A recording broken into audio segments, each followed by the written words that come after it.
Brazil केटा हो, सबजना रेडी हैन केटा हो।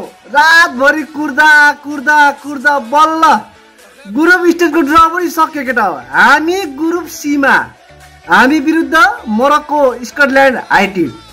बबाल तरिकाले यिनीहरूलाई त हामी हान्ने हो। अलिकति मोरक्कोसँग मात्रै हो केटा हो हैन। जुन 13 मा चाहिँ हामी मोरक्को विरुद्ध डेब्यु गर्नेछौँ वर्ल्ड कपमा। दोस्रो म्याच जुन 19 मा स्कटल्यान्ड विरुद्ध हामी खेल्नेछौँ। तेस्रो म्याच जुन 24 मा हाइटी विरुद्ध हामी खेल्नेछौँ। ब्राजिल भामोस पारामा बम पड्काउने हो हैन। 5वटा स्टार्टमा हामी अब 6वटा स्टार्ट बनाउने हो। नेमार दाजुको यो सपना भगवानले पनि पूरा गरिदियोस्। हे भगवान पूरा गरिदिनु होला। हाम्रो लागि भयो भने सधैँभर प्रे प्रार्थना छ।